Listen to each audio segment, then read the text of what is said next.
Bonjour, voilà le complément du disjoncteur 60 kV. Protection 30. L'encombrement du disjoncteur 60 kV possède un coffret qui se compose de deux parties. Partie mécanique où se trouve à l'intérieur du pignon, de moteur à courant continu, bobine à émission d'enclenchement, bobine à émission de déclenchement et bobine à manque Y5. D'accord. La deuxième partie du coffret, il est composé des contacteurs et des relais temporisés, circuit chauffage avec un thermostat et prise de courant, et l'alimentation 127 pour réarmement moteur à courant continu, et plus signalisation, état disjoncteur, ouverture et fermeture, commutateur local distance, plus la commande locale, bouton d'ouverture et bouton de fermeture, et un compteur mécanique. L'encombrement du disjoncteur pôle A, pôle B, pôle C. Ces disjoncteurs, leurs contacts, ils sont isolés de le gaz adhésif 6 pour extinction de l'arc électrique. C'est ça le rôle de gaz adhésif 6. C'est un gaz isolant qui extingue l'arc électrique à l'intérieur du pôle, du disjoncteur pôle A, pôle B, pôle C. Pour le gaz adhésif 6, voir la tuyauterie de pôle C, pôle B et pôle A, la tuyauterie interne. Le densimètre, c'est une densimètre, c'est le témoin de remplissage de gaz adhésif 6. Le remplissage de gaz adhésif 6, il se fait dans un temps où il y a une température ambiante au moins 20 degrés. L'indicateur pour l'emplissage doit être voir 6 bars. 6 bars, c'est l'emplissage normal. 5,2 c'est alarme. Et 5 c'est le verrouillage d'arrêt pour l'ordre d'enclenchement et déclenchement. Et voilà. Cette marque de disjoncteur, c'est une marque Siemens pour protection transformateur, voire plaque signalétique. Bonjour mes amis, aujourd'hui on va lire la plaque signalétique transformateur de courant combiné de mesures. La première des choses, le type c'est KA-72 avec le numéro de série et l'année de fabrication. P1, P2A, c'est P2A c'est l'entrée et P1 c'est la sortie pour l'enroulement du primaire. Le courant primaire est variable de 400 à 800 ampères. Le courant secondaire SN, 3 enroulements de 5 ampères. C'est-à-dire 3 enroulements de 5 ampères, enroulement 1S1, 1S2, enroulement de S1, de S2 et enroulement 3S1, 3S2. VA c'est 50. 50 c'est la puissance de précision. 50 c'est la puissance de précision. Ça, la classe d'erreur. La classe d'erreur c'est 0,5, 5P. 0,5 c'est pour le comptage et 5P c'est pour la protection. FS-FLB c'est la facture limitée de précision pour les surintensité. 5 c'est 5 fois le courant nominal avec 0,5 classe d'erreur. 20 c'est 20 fois le courant nominal avec 5% d'erreur. Et le courant de d'échauffement. Le courant d'échauffement, il est en pourcentage.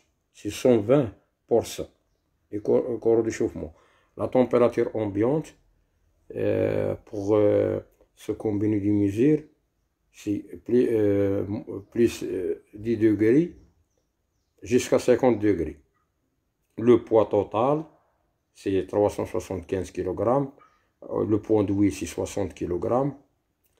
le kilovolt, c'est-à-dire la tension le plus élevée pour le matériel, il est variable de 72, 140 et 325 kV. 50 Hz pour la fréquence. Le courant thermique, c'est 31,5 kA pendant 1 seconde. Et le courant dynamique, c'est 50 kA. C'est ça, mes amis, les caractéristiques d'une plaque signalétique, circuit de courant combiné de mesure. Assalamu alaikum, bonjour mes amis. Aujourd'hui, on va parler sur le sujet travail départ, acheter 60 kV, c'est-à-dire HTA. Le travail 60 kV se compose pour l'alimentation d'une chaîne d'ancrage, le contrepoids et l'éclateur avec l'indice horaire 048, c'est-à-dire repère de phase 1 c'est 0, le repère de phase 2 c'est le 4, le repère de phase 3 c'est le 8. Voilà le sectionneur de ligne avec marque, sectionneur de ligne avec marque. Le sectionneur de ligne avec marque se compose de deux parties mécaniques. Sectionneur de ligne qui fait la liaison entre la ligne et le sectionneur, c'est le sectionneur de ligne, et le sectionneur de marque pour la maintenance, avec un verrouillage mécanique entre les deux sectionneurs. Si vous êtes l'installation et les tensions, il ne faut jamais manœuvrer un sectionneur en charge. Si vous avez la coupure, par exemple, qui fait une maintenance, vous êtes obligé d'ouvrir le sectionneur de ligne si le disjoncteur est déclenché. Le déclenchement du disjoncteur, premier cas, le déclenchement du disjoncteur, deuxième cas, tu peux ouvrir le sectionneur de ligne et tu fermes le sectionneur de marque pour décharger la ligne. D'accord, ça c'est pour les normes de sécurité.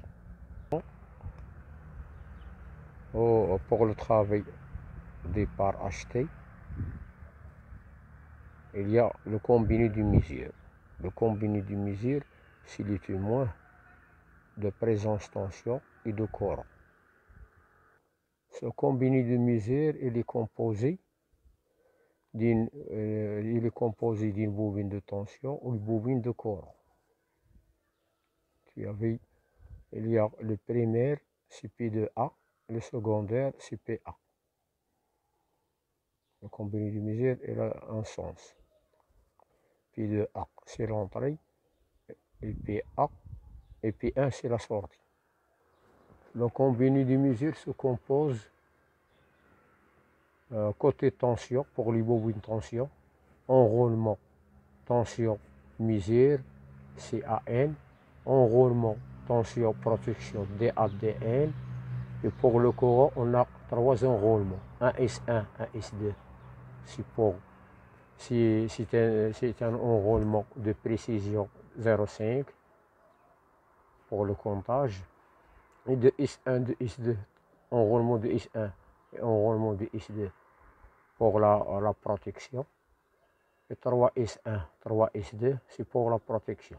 Donc, le combiné de mesures se décompose des enroulements de tension et 3 enroulements de courant. C'est-à-dire, elle est composée de 2 enroulements de tension, mesure protection, et 3 enroulements de courant, un enroulement pour le courant mesure et 2 enroulements pour le courant protection.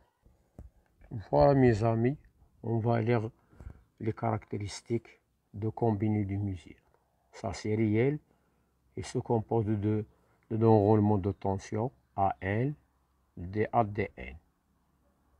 Tu as vu, ça c'est 100 c'est racine de 3 avec la classe de précision 0,5, c'est pour le comptage. Et 3P, c'est pour la protection. C'est pour la tension. Donc, chaque phase, phase 0, phase 4 et phase 8, il a à son combiné. Donc, pour la lecture des phases, c'est-à-dire entre phase 0 et 4, on trouve 100 volts. Entre la phase 4 et 8, on trouve 100 volts. Et entre phase 0 et 8, on trouve 100 volts. Ça, c'est la tension composée. Pour la tension simple, on va mesurer la phase 0 avec le N, il donne 57 volts. La phase 4 avec le N, avec le neutre, c'est 57 volts.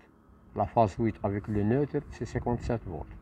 Pour le courant qui vit, vous voyez que le courant de classe 0,5, c'est 1 S1, 2 S1, 1 S1, 1 S2, ça c'est pour le comptage.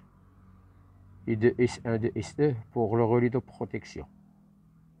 Mais même cas pour le 3S1, 3S2, c'est le courant de protection utilisé vers le relais de protection.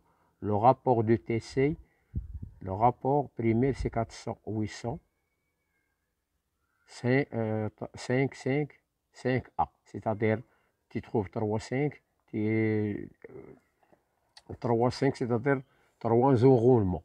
Un enroulement de comptage et 2 enroulements pour la protection. Pour la tension, tu trouves le primaire, c'est 60 000 volts, racine de 3. Le 60 kV, c'est le primaire, et 100 volts, c'est le secondaire. 100 volts, tension composée entre deux phases, et tension simple, c'est 50 volts entre phase et neutre.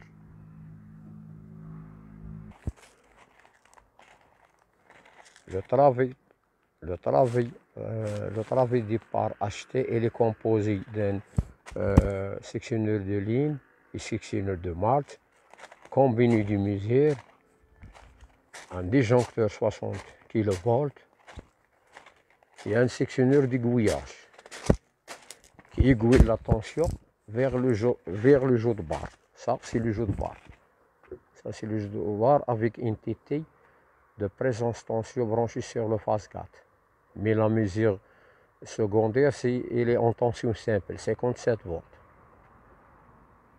C'est ça, mes amis, l'installation et la composition de l'installation, travail départ, acheté 60 kV. Le jeu de barre, il est en câble harmonique 570 mm. Et la liaison, il se fait avec un câble harmonique de 181,6 mm. Bon courage. Bonjour mes amis.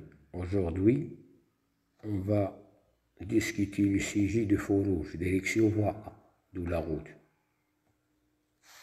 Je propose un schéma de commande créé par moi-même pour changer les idées fonctionnelles de feu rouge. En effet, on commence pour faire play du circuit de commande.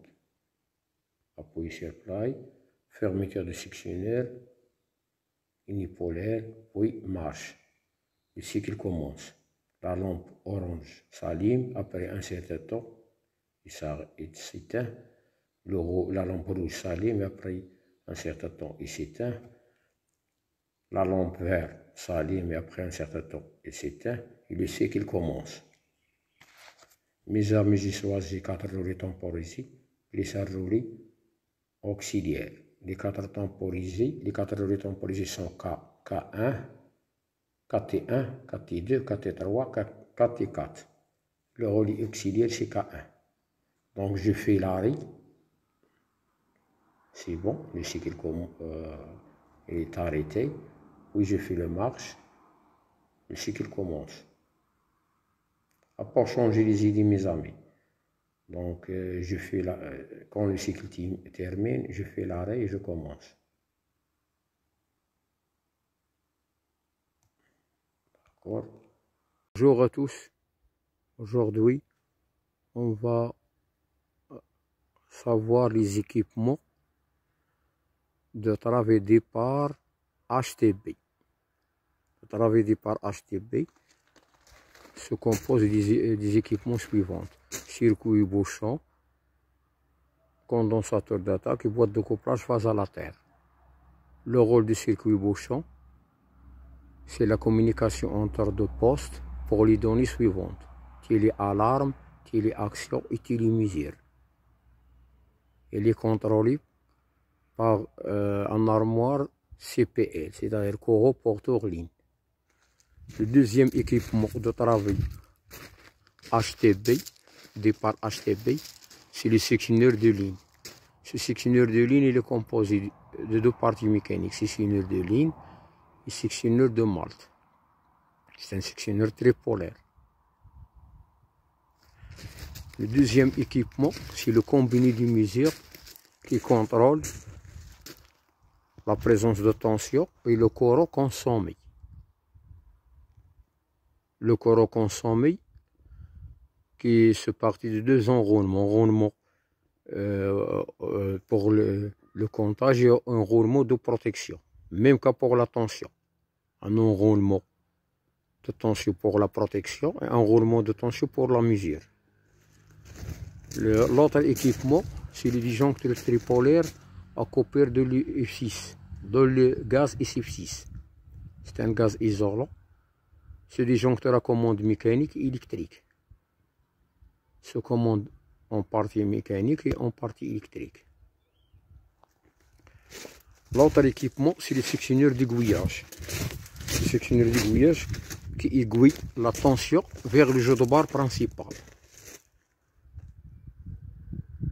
C'est ça le sectionneur d'aiguillage. Et après, il y a un sectionneur interbarre qui fait la liaison entre les jeux de barre de travée départ HT numéro 1 et travée départ HT numéro 2. La section de câble harmonique du jeu de barre est 570 mm. C'est ça, mes amis. On a parlé des équipements de départ, de travée départ HTB. Au revoir, à la prochaine pour le travée transfert.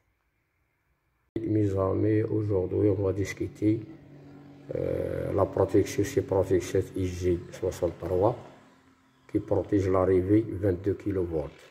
Le sémantique de cette protection est composé de jeu de barre, sectionneur d'aiguillage, disjoncteur, tissu triphasé, phase A, phase B, phase C, et l'alimentation jeu de barre. Pour les protections qui gèrent cette relais protection IG63, c'est le calculateur de tranche, la protection 50, la protection 51 et la centrale de mesure, c'est-à-dire la puissance, le coraux, la puissance active, réactive.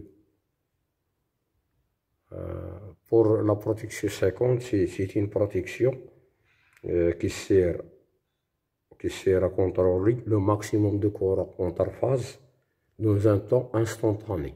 C'est-à-dire, il protège le circuit triphasé contre les court-circuits interphase dans un temps instantané. La protection 51, c'est la protection pour maximum de coraux interphase dans un temps temporisé. C'est-à-dire, il protège le circuit triphasé contre le surcharge et le court-circuit interphase dans un temps temporisé. C'est ça, mes amis, quelques informations sur le Seprotec qui protège l'arrivée MT 22 kV. Mes amis, aujourd'hui on va discuter la protection Seprotec IG63 qui protège l'arrivée 22 kV. Le sémantique de cette protection est composé de jeu de barre, sectionneur d'aiguillage, disjoncteur, tissu triphasé, phase A, phase B, phase C, et l'alimentation jeu de barre. Pour les protections qui gèrent cette relais protection IG63, c'est le calculateur de tranche, la protection 50, la protection 51 et la centrale de mesure, c'est-à-dire la puissance, le coraux, la puissance active, réactive. Pour la protection 50, c'est une protection qui sert à contrôler le maximum de courant interphase dans un temps instantané. C'est-à-dire, il protège le circuit triphasé contre les courts-circuits interphase dans un temps instantané. La protection 51, c'est la protection pour maximum de courant interphase dans un temps temporisé. C'est-à-dire, il protège le circuit triphasé contre le surcharge et le court-circuit interphase dans un temps temporisé. C'est ça, mes amis, quelques informations sur les séparatiques qui protègent l'arrivée MT22 kV. Bonjour mes amis, aujourd'hui on va savoir le démarrage du moteur à courant continu. Comme vous le savez mes amis, que le type de moteur à courant continu sont les suivantes: moteur à excitation série, moteur à excitation en dérivation, moteur à excitation composée, moteur à excitation indépendant et moteur à excitation par aimant permanent. Nous aujourd'hui on va savoir le démarrage du moteur à courant continu à excitation en dérivation, c'est-à-dire la partie induit l'inducteur, ils ont même alimentation en courant continu pour ce type de démarrage qui s'appelle moteur à excitation shunt. Et comme vous le savez mes amis, que le moteur à courant continu se compose de deux parties, partie fixe qui s'appelle l'induit et la partie mobile qui s'appelle l'inducteur. Aujourd'hui, notre titre de démarrage d'un moteur, démarrage direct du moteur à courant continu à excitation shunt. Pour le circuit de puissance, notre besoin et la tension, pour la tension du circuit de puissance, c'est 440 volts DC. Et pour la tension de commande, c'est 48 volts DC. C'est ça, mes amis, une idée globale pour le moteur à courant continu. Aujourd'hui, on va savoir le démarrage des moteurs à courant continu shunt. En effet, mes amis, pour le circuit de puissance, notre besoin est le suivant. Comme d'habitude, alimentation à courant continu, plus ou moins, avec une tension de 440 volts DC. Un porte fusible, avec fusible à courant continu, qui contrôle la présence tension de la source, plus ou moins, c'est-à-dire qui sert à contrôler la présence tension avec la lampe avec la lampe témoin nommée H2. Et un disjoncteur à courant continu qui protège le moteur contre les surcharges et les court-circuits nommé Q1. Un contacteur de puissance qui sert à contrôler le circuit de puissance, qui sert à faire le démarrage et la liaison de la source avec le moteur. C'est le contacteur nommé KM1. Et un moteur à courant continu à excitation shunt. C'est ça mes amis, on répète, pour le circuit de puissance du démarrage des moteurs à courant continu shunt, notre besoin est le suivant: une source d'alimentation à courant continu, un porte fusible nommé IF1 qui protège la lampe témoin présence tension nommé H2, un disjoncteur magnéto thermique qui sert à protéger le moteur à courant continu shunt contre les surcharges et le court-circuit, ce disjoncteur nommé Q1, et un contacteur de puissance nommé KM1 qui fait la liaison entre le disjoncteur et le moteur. On passe au circuit de commande. Pour la tension du circuit de commande, notre besoin est le suivant. On a besoin d'une tension de 48 volts DC. Comme d'habitude, pour le circuit et le schéma de commande, notre besoin c'est une alimentation courant continu tension 48 volts DC, un contact auxiliaire du disjoncteur qui protège le moteur contre le surcharge et le court-circuit. Cet contact auxiliaire nommé Q1, un bouton d'arrêt S2, un bouton marche S1, le maintien de la bobine KM1, la lampe témoin de marche moteur nommé H1 et un contact auxiliaire fermé au repos qui sera contrôlé le déclenchement du disjoncteur nommé Q1 qui protège le moteur contre le surcharge et le court-circuit. On va faire notre simulation, mes amis, pour le circuit de commande et le circuit de puissance. En effet, mes amis, on va simuler notre démarrage des moteurs à courant continu à excitation Shunt. Fermeture du disjoncteur nommé Q1, c'est le disjoncteur pour le circuit de puissance. Fermeture de porte visible qui sera contrôlée,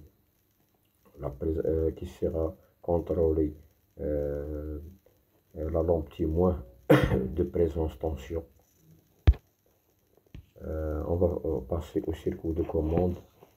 On va fermer les portes visibles bipolaires qui contrôlent le circuit de commande, qui contrôle la tension du circuit de commande, c'est-à-dire la tension 48 volts. On va faire notre simulation marche. Donc le moteur tourne. Voilà, mes amis, le schéma. Ça, c'est une simulation pour le moteur à courant continu type Shunt. C'est-à-dire l'induit et l'inducteur, ils ont même source d'alimentation de courant continu. Voilà, mes amis, le circuit de puissance. Le moteur tourne. Ça, c'est la simulation du circuit de puissance. On va passer au circuit de commande. La même chose. Donc, le contacteur KM1, nommé KM1 du circuit de puissance, il est excité. La lampe témoin qui nous dit que le moteur il est en état de marche, nommé H1. Et la lampe témoin H3, c'est pour le défaut de disjoncteur qui contrôle le surcharge et le court-circuit du moteur. On va faire un défaut. On va faire l'arrêt. Donc le circuit de commande est arrêté. Et même cas pour le circuit de puissance. On va faire un autre démarrage. Marche. Le contacteur KM1 il est excité. Il a attiré son maintien KM1. Donc le moteur il est en état de marche. On va faire simuler un défaut. Par exemple surcharge au court-circuit. Donc la lampe témoin nommé H3 indique qu'il y a en présence du défaut, c'est-à-dire déclenchement du disjoncteur nommé Q1. C'est ça, mes amis, le principe de démarrage direct du moteur à courant continu à excitation Shunt. Au revoir, à la prochaine, on va faire d'autres démarrages. On va faire notre total démarrage du moteur à courant continu. Bonjour mes amis, aujourd'hui on va savoir la mesure d'isolement des chaussures de sécurité dans un milieu humide et milieu sec pour une installation électrique HT-MT-BT. À savoir, mes amis, l'injection d'isolement avec une tension de valeur 1000 volts DC pour obtenir une valeur de 10,28 GΩ. C'est une mesure d'isolement très importante qui protège l'employé contre les chocs directs et les chocs indirects dans une installation électrique.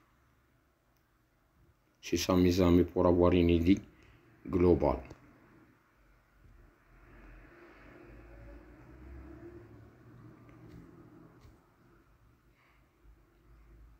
C'est ça, mes amis, pour avoir une idée globale pour la mesure d'isolement de la semelle du chaussure de sécurité dans une installation HT, MT et BT.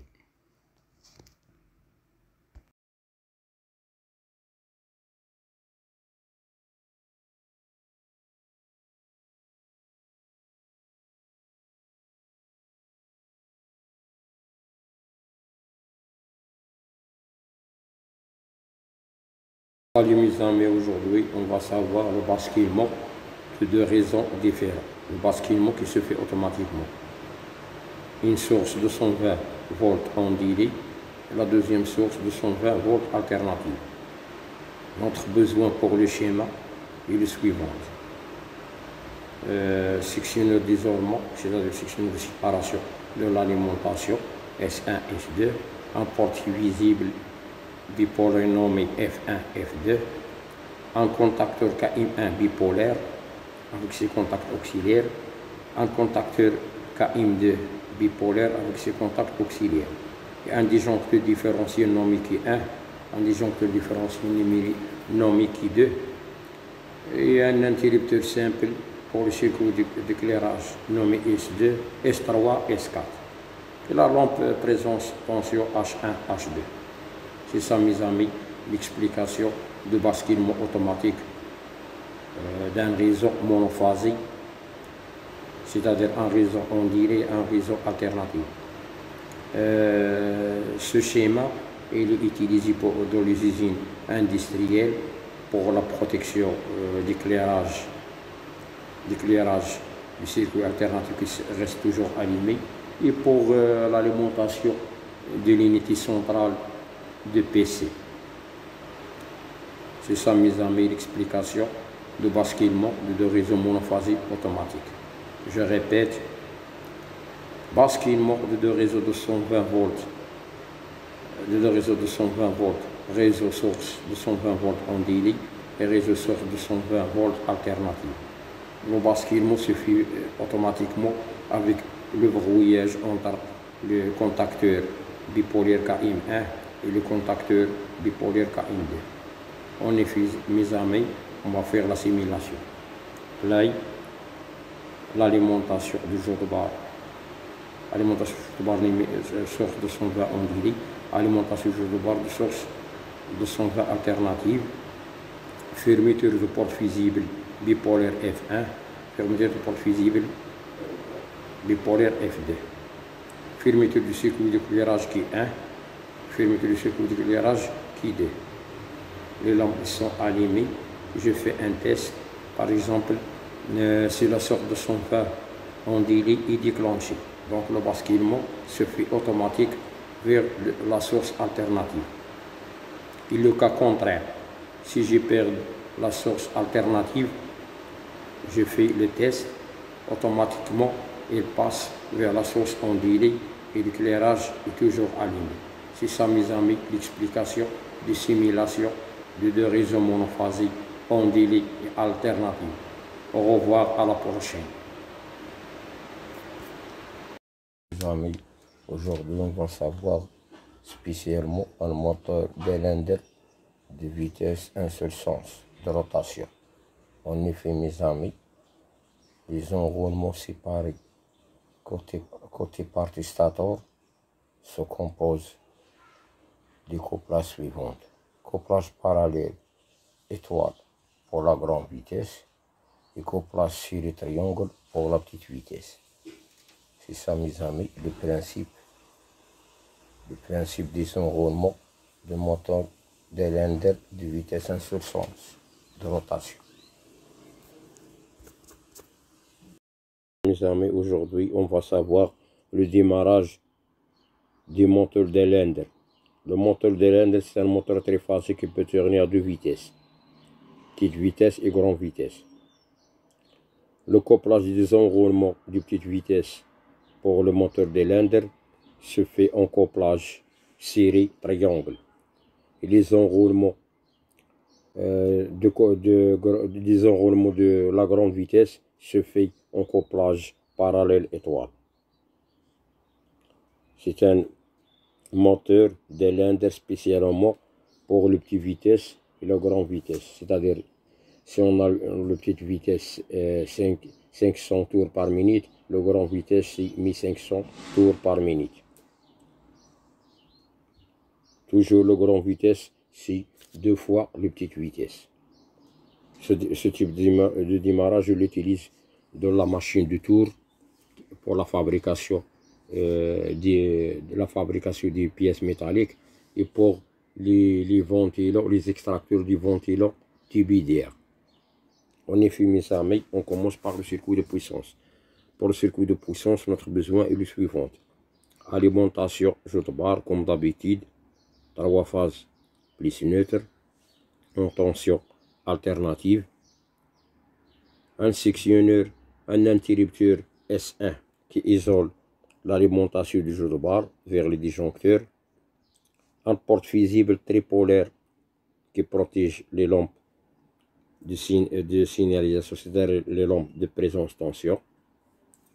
Pour le circuit de grande vitesse, nous avons besoin d'un disjoncteur magnétothermique non Mickey 1, un contacteur KM1 tripolaire,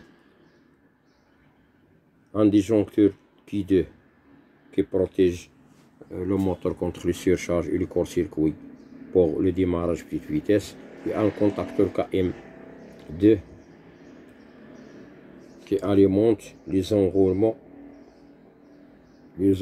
circuit petite vitesse pour le moteur d'Highlander, et un contacteur KM3 qui sert à court-circuiter les bobines, les enroulements en mode étoile pour le démarrage grande vitesse.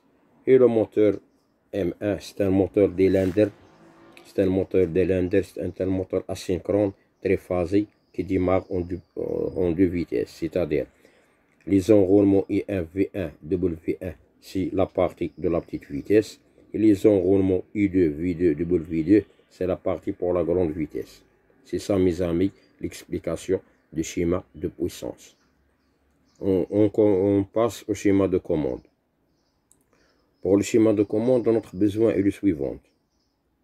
Porte visible unipolaire nommé F2, arrêt d'urgence S2, bouton d'arrêt S1, contact auxiliaire Q1, c'est-à-dire le disjoncteur magnétothermique qui protège le moteur contre les surcharges du court-circuit, un contact auxiliaire Q2 qui protège le moteur contre les surcharges et le court-circuit, le bouton S3 c'est le bouton marche, un contact du contacteur KM2 c'est pour le maintien, le verrouillage KM1, contact de verrouillage KM1 et KM3 qui verrouille la grande vitesse avec le démarrage de grande vitesse avec la petite vitesse, la bobine KM2 qui contrôle le démarrage de petite vitesse.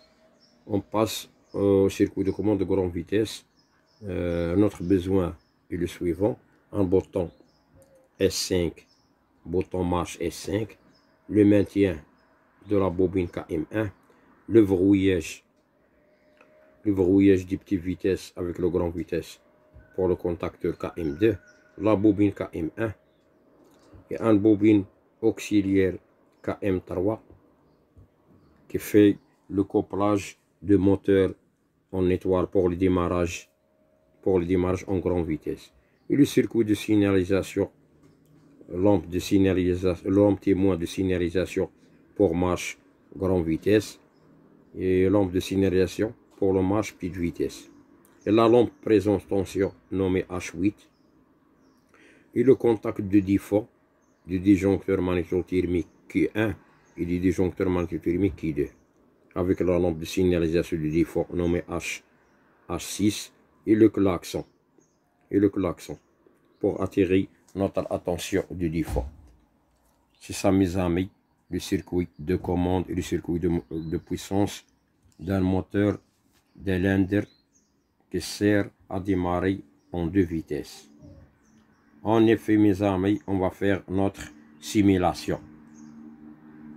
Play, on va fermer le circuit de puissance, fermeture du sectionneur d'isolement, fermeture sectionneur tripolaire qui protège les lampes, fermeture du disjoncteur Q1 pour le circuit démarrage grande vitesse, disjoncteur Q2 pour le démarrage petite vitesse. On va vers circuit de commande, fermeture de porte visible de l'alimentation de commande, fermeture de porte visible de l'alimentation de commande F3. On fait marche, c'est-à-dire KM2, c'est-à-dire le moteur d'Highlander a démarré en petite vitesse. Si je vois mes amis, moteur triphasique des Länder, position 1, c'est-à-dire le démarrage il est en petite vitesse. C'est ça mes amis, le moteur il est démarré en petite vitesse pour voir le circuit de puissance. Et mes amis, vous pouvez poser une question, pourquoi on a fait deux disjoncteurs Q1 et Q2 qui protègent le même moteur, c'est-à-dire le même moteur, c'est-à-dire Q1 qui protège le moteur contre les surcharges et le court-circuit, Q2 qui protège le moteur contre les surcharges et le court-circuit, c'est-à-dire le moteur a deux puissances. Puissance pour le démarrage de petite vitesse et une puissance pour le démarrage de grande vitesse, c'est-à-dire le courant de la petite vitesse, ce n'est pas le même courant que la grande vitesse. C'est pourquoi on a fait deux disjoncteurs. C'est ça mes amis, on va faire démarrer le grande vitesse, on va simuler le bouton marche. Donc le bouton marche ne démarre pas parce qu'il est verrouillé. On va simuler un arrêt. Un arrêt. C'est bon. On va faire le démarrage grande vitesse. Le démarrage de grande vitesse, il est fait. La lampe témoin de la grande vitesse, elle est en vert. C'est ça mes amis. On va lire le circuit de puissance. Le circuit de puissance, vous voir. Voilà l'indication du moteur de Länder en position 2, c'est-à-dire il est démarré en grande vitesse. En grande vitesse, le contacteur KM1 se ferme et le contacteur de couplage étoile se ferme. C'est-à-dire le grande vitesse démarre en couplage. Le collisionnement démarre en couplage parallèle et étoile. Parallèle étoile, c'est-à-dire parallèle étoile. Que le moteur se couple en parallèle étoile. C'est ça le démarrage en grande vitesse. Pour comprendre les choses, on va discuter tous les points. On passe au circuit de commande, lampe de signalisation de grande vitesse et les prêts, la lampe témoin du circuit de commande et les prêts H8. Ça, c'est la lampe de présence tension côté circuit de commande. C'est la lampe H8. On va simuler un défaut. Un défaut. On a simulé un défaut. Donc, la lampe déclare, la lampe A6, la lampe A6 qui est en rouge, elle a déclaré qu'il y a un défaut. Plus l'alimentation du klaxon. C'est ça mes amis, on va acquitter le défaut. On va fermer le disjoncteur, on va faire un autre démarrage de petite vitesse. Donc le moteur démarre en petite vitesse. Voilà, le moteur de Länder en position 1. On va faire l'arrêt d'urgence pour simuler un autre démarrage. On va faire l'arrêt d'urgence, on va démarrer on va faire le démarrage. L'arrêt d'urgence il est toujours au vert, on ne peut pas démarrer, on va le fermer. On va faire le démarrage en grande vitesse. Toujours la lampe vert qui simule que la grande vitesse elle est prête, elle est en démarrage. Et la lampe présence tension. La lampe blanc qui est la lampe de présence tension pour le circuit de commande. C'est ça mes amis. Le démarrage des moteurs de Länder en deux vitesses, petite vitesse et grande vitesse. Pour avoir une idée, ce démarrage, il suffit pour les grands extracteurs d'air et la machine de tournage qui fabrique les pièces métalliques. Pour avoir une idée globale sur le moteur des Länder, c'est un moteur asynchrone triphasique qui peut tourner à deux vitesses. J'espère mes amis que tout est clair. Au revoir, à la prochaine.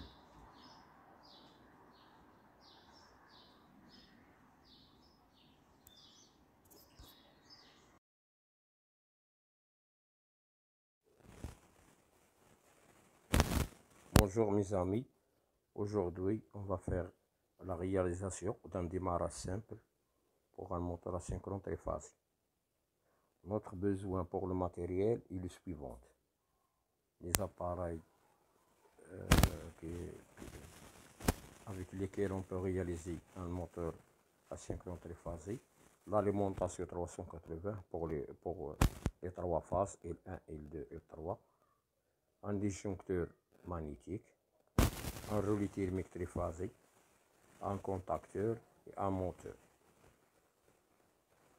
Pour le circuit de puissance, les appareils ont l'identification suivante. Pour les autobars, c'est L1, L2, L3. Le disjoncteur magnétique, c'est le P1. Le relais thermique triphasé, c'est F1. Le contacteur, c'est KM1. Et le moteur, c'est M1.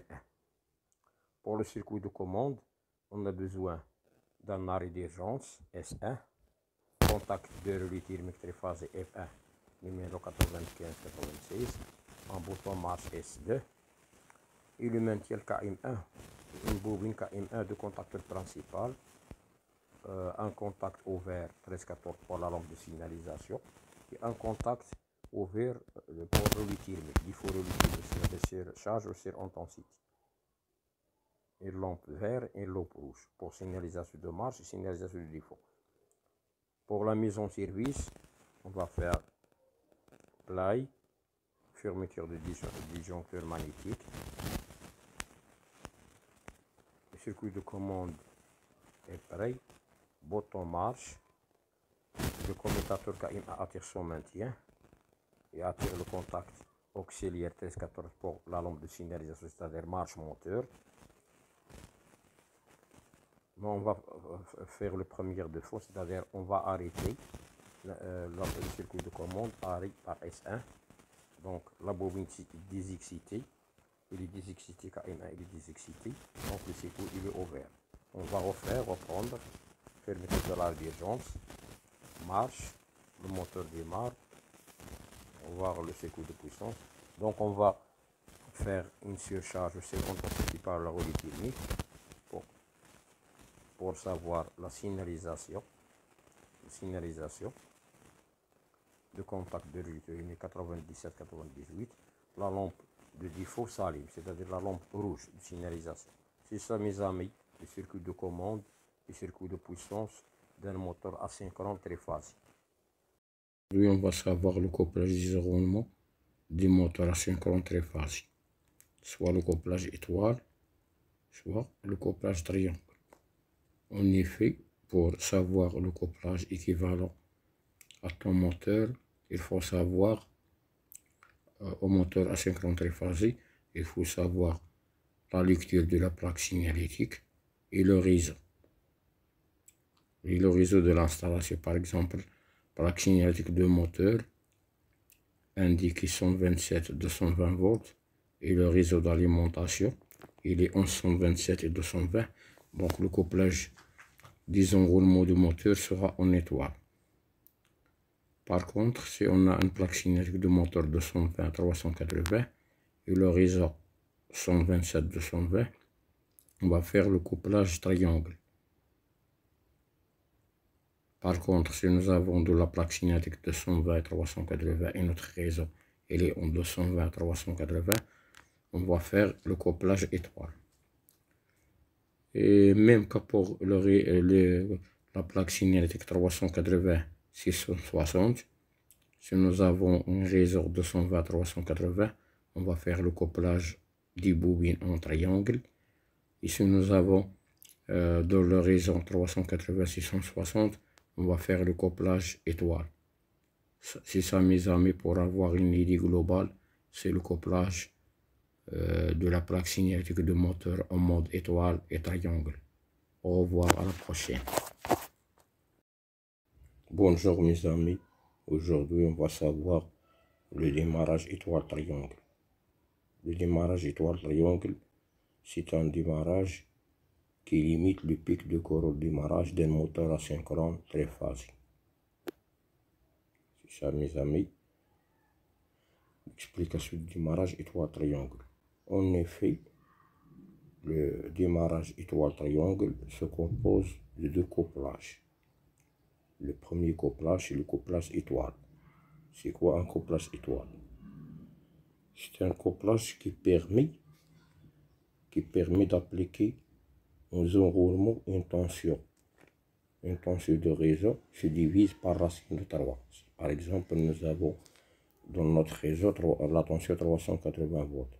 Le 380 volts se divise par racine de 3, c'est-à-dire 1,73. Il nous donne une tension de 120 volts qui existe entre chaque bobine, un couplage étoile. Pour réduire, qui sert à réduire le cours et le couple. Par contre, le couplage triangle, c'est un couplage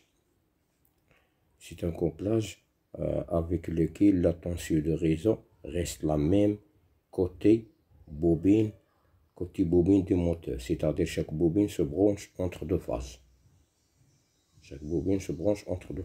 C'est ça, mes amis, l'explication du démarrage étoile triangle. On passe à notre schéma de puissance.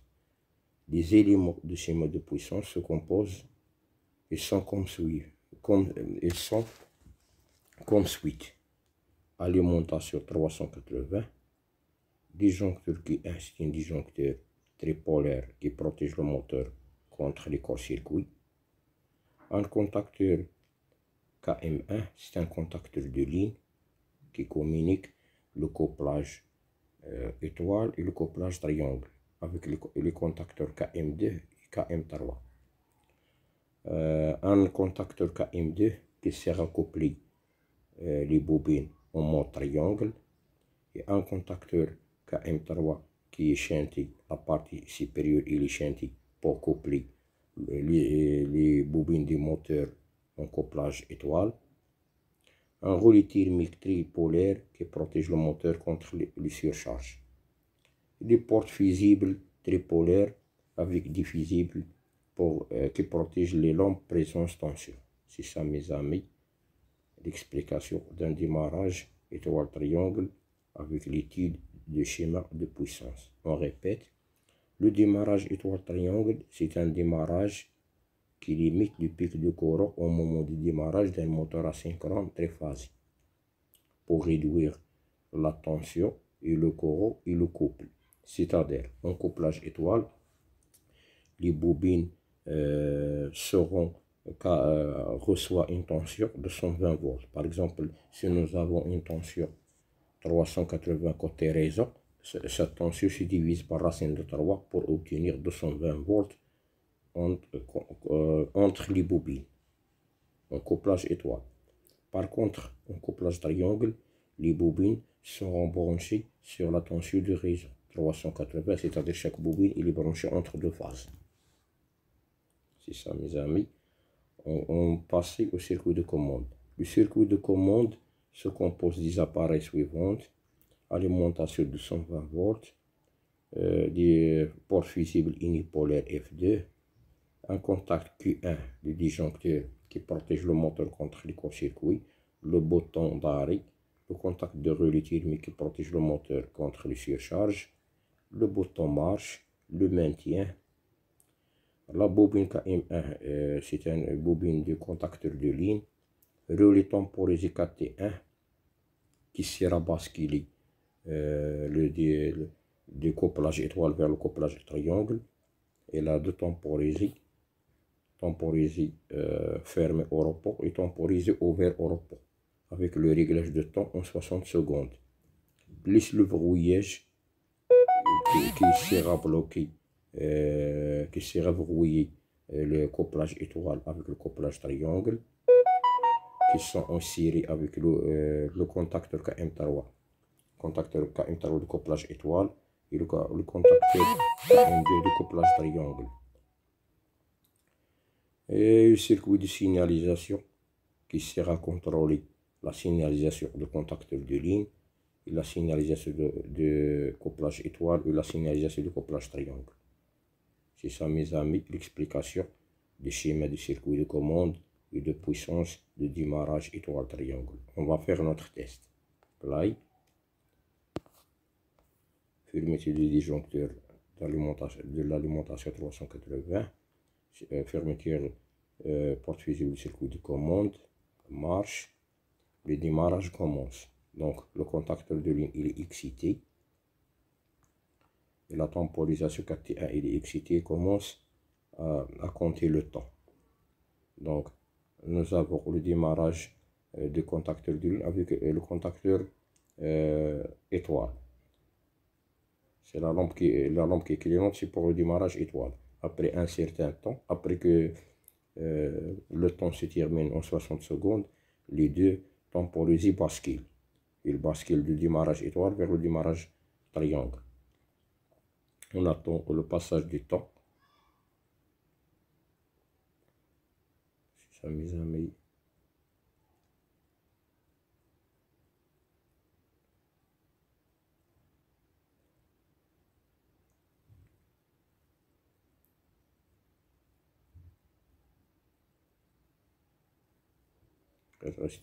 Donc le passage de démarrage étoile triangle est fait. Donc le contacteur de ligne KM1 est excité et le contacteur KM2 il est excité avec basculement de temporisation. Donc nous avons le signalisation de contacteur de ligne avec les signalisations du contacteur démarrage en triangle. C'est ça mes amis, on va faire un défaut thermique. Donc là, le circuit de commandite arrêté, on va faire l'acquittement, on va faire démarrage. Toujours le même principe, le contacteur de ligne il est excité avec le contacteur KM3 de couplage étoile.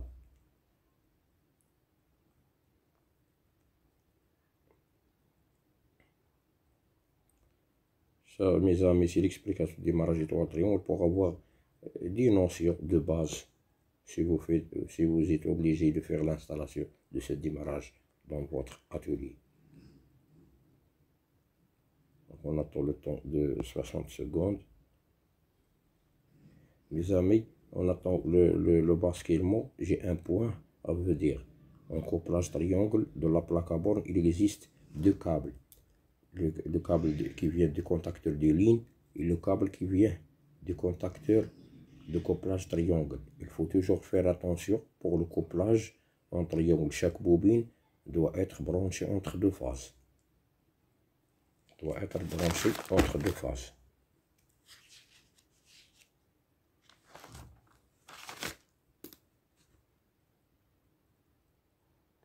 Donc le basculement il est fait de couplage étoile vers le couplage triangle. C'est ça mes amis l'explication du démarrage étoile triangle. Au revoir, à la prochaine.